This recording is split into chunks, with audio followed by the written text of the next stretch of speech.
안녕하세요. 엑소그룹 권정혁입니다. 최신 데이터 인프라 이야기 두 번째 시간입니다. 지난 시간엔 데이터 인프라의 기본 개념들을 설명드렸고요. 오늘부터 데이터 인프라 아키텍처의 실제 내용을 진행하도록 하겠습니다. 그래서 오늘 말씀드린 내용들은 요 데이터 인프라스트럭처 아키텍처 요 그림의 소스즈 부분이 되겠습니다. 그럼 시작합니다.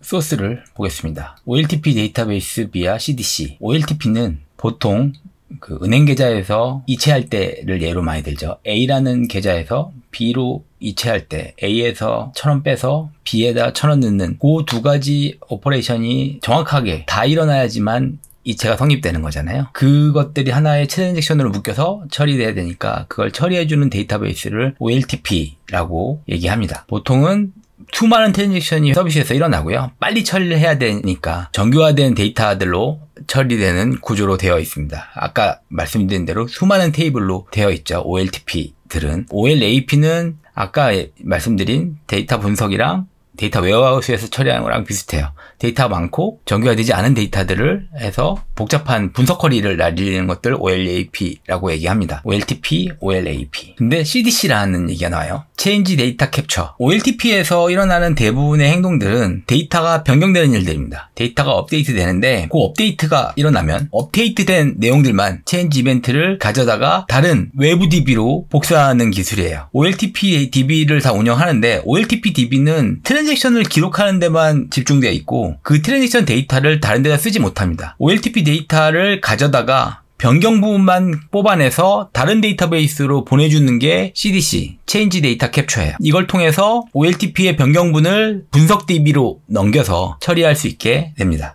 어플리케이션과 ERP, 회사에서 운영하는 시스템들은 일반 데이터베이스 아까 프로덕션 시스템이라고 얘기했는데 어플리케이션들이 많죠.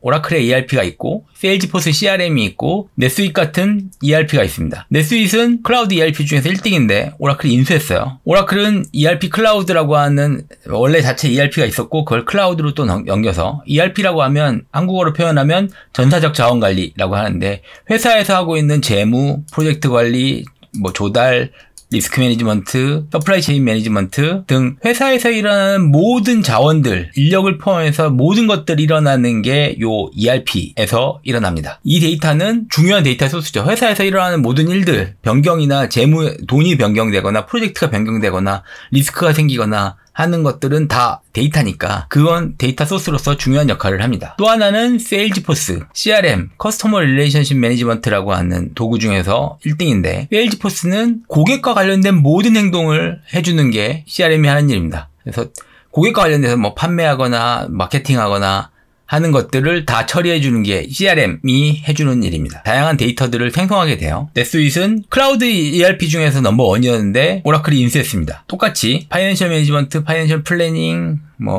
주문 관리, 프로덕션 관리, 서플라이 체인 매니지먼트 같은 회사의 전사적인 데이터들을 다 처리하고 있는 게 요 ERP 솔루션들이 하는 일입니다. 중요한 데이터들이 다 ERP 솔루션에서 만들어지겠죠. 그 다음에는 이벤트 콜렉터.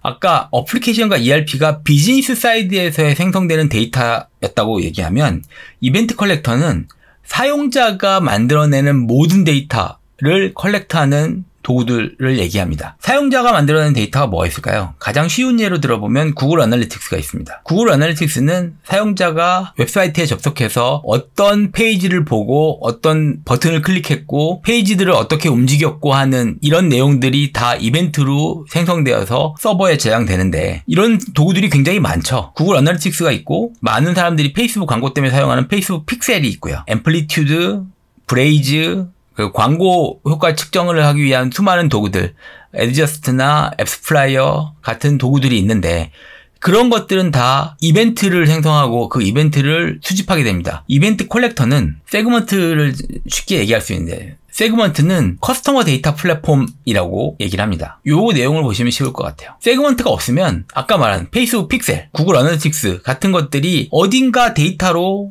전송되어야 되는 상황이 발생합니다. 세그먼트가 있으면 뭘 하냐면 모바일에서 보는 페이지 뷰, 웹페이지에서 보는 것들 이런 모든 데이터가 하나 세그먼트 API를 통해 가지고 세일즈포스가 됐던 구글 애널리틱스가 됐던 페이스북 픽셀이 됐던 다양한 서버들 분석 제품군으로 보내주는 이벤트를 수집하고 이벤트를 보내야 할 곳들로 다 보내주는, 이 데이터들은 로우 데이터로 우리 내부의 데이터베이스, 레드시프트나 이런 데에도 저장할 수 있게 되어 있는데 S3에도 저장하는데, 이런 것들을 해주는 게 이벤트 컬렉터 서비스입니다. 세그먼트가 그걸로 가장 유명하고요. 세그먼트는 여기 보시다시피 원 API, 하나의 API로 여기 보시면 구글 어널리틱스용 코드가 있고, 페이스북 픽셀 코드가 있고, 어도비 어널리틱스 코드가 있고, 마케터 코드가 있습니다. 이거 다 따로 구현해야 돼요. 하지만 세그먼트가 있으면 이렇게 하나의 코드로 모든 데이터를 다 취합하고 로우 데이터로 저장해놨다가 쓸 수 있게 됩니다. 세그먼트의 큰 장점은 이 수많은 인티그레이션입니다. 약 300개 정도의 인티그레이션들이 있고, 우리가 볼 수 있는 대부분의 분석 도구,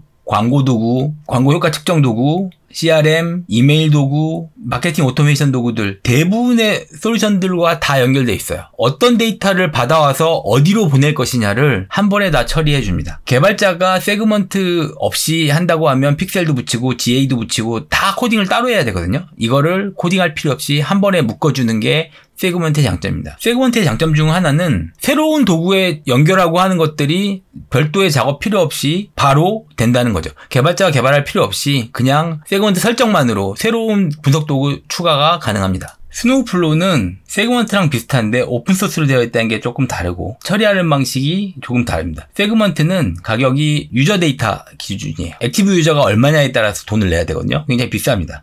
스노우플로우는 오픈소스로 되어 있어서 내가 원하는 클라우드 서비스에다가 스노우플로우 서버를 올리고 구현하면 그대로 쓸 수 있어서 조금 더 편하게 쓸 수 있다는 장점이 있습니다. 기본적으로 세그먼트가 기능은 더 많지만 내가 너무 비싸서 못 쓰겠다라고 하면 스노우플로우를 쓸 수 있어요. 구조는 똑같습니다. 이벤트 소스에서 스노우플로우 통해 가지고 내가 원하는 데이터 웨어하우스로 보낸다라고 하는 구조는 똑같습니다. 요 그림에서는 아까 세그먼트랑 스노우플로우만 있었지만 하나 더 있는 건 러더스택이 있어요. 러더스택도 똑같습니다.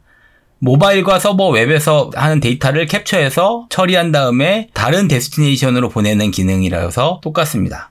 러더스택도 오픈소스 버전인데 스노우플로우보다 조금 더 나은 면이 있긴 합니다. 러더스택의 장점은 세그먼트의 장점 중에 하나였던 리플레이 기능, 아카이브된 이전 분석 데이터를 새로운 도구에다가 백필, 예전 데이터를 넣어주는 기능인데요. 앰플리튜드나 믹스 판넬 같은 분석 서비스를 새로 붙였다고 하면 예전에 있었던 데이터들은 볼 수 없거든요. 그런데 예전 데이터를 백필해가지고 더 넣어주면 분석 도구를 새로 붙였음에도 불구하고 예전 데이터부터 분석을 해볼 수 있는 장점이 있는데, 그 리플레이 기능이 러더스택엔 제공됩니다. 러더스택하고 세그먼트엔 적용이 됩니다. 둘 중에 하나를 쓰면 될 것 같아요. 요거는 회사 내부의 데이터라고 보시면 될 것 같고, 이벤트 컬렉터인 세그먼트, 스노우플로우, 러더스택은 사용자 데이터를 수집해서 내부에도 저장하고 외부에다 보내는 역할을 해줍니다. 로그는 서버의 로그죠. 우리가 아파치 웹서버의 로그도 될 수 있고, 우리가 운영하는 모든 서버의 로그들도 가져다가 이것도 기본적인 데이터가 될 수 있죠. 로드 밸런서 데이터가 될 수도 있고, CDN의 액세스 로그가 될 수도 있고, 웹서버의 액세스 로그가 될 수 있고, 이 로그들을 다 가져다가 처리할 수 있는 것도 데이터 웨어하우스에서 하는 일이니까 요 로그도 하나의 데이터 소스가 됩니다. 서드 파티 API 중에 하나는 이제 회사에서 운영하는 서비스가 우리가 직접 하는 것들만 있지만 외부 서비스를 꼭 써야 되는 것들이 있잖아요. 그 중에 하나가 아마 스트라이프일 텐데, 스트라이프는 온라인 결제 서비스입니다. 내가 신용카드로 뭔가 결제한다고 했을 때 이거를 직접 구현할 수 없잖아요. 그러니까 한국에서는 페이먼트 게이트웨이라고 하는 피지사라고 하는데, 스트라이프가 요 신용카드 결제에 있어서는 미국 내에서 가장 잘하는 페이먼트 회사입니다. 그리고 파일과 오브젝트 스토리지, 문서가 됐거나 다양한 객체 스토리지 같은 것들도 우리의 소스가 되겠죠. 회사 내에 어떤 어플리케이션들이 데이터를 파일로 저장한다거나 이메일로 전송받은 파일을 저장한다거나 아니면 문서 데이터베이스가 있어서 문서를 저장하면 그것도 하나의 데이터 소스가 될 것 같습니다. 여기까지 해서 이 소스들은 회사에서 발생하는 데이터를 저장하는 공간이라고도 볼 수 있지만, 이 저장뿐만이 아니라 발생하는 원본 소스들을 다른 데다 보낼 수 있는 데이터가 생성되는 곳이라고 보셔도 좋을 것 같아요.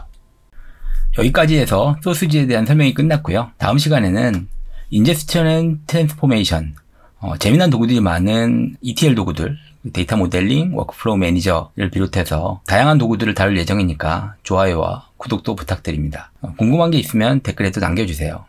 그럼 다음 시간에 또 뵙겠습니다. 고맙습니다.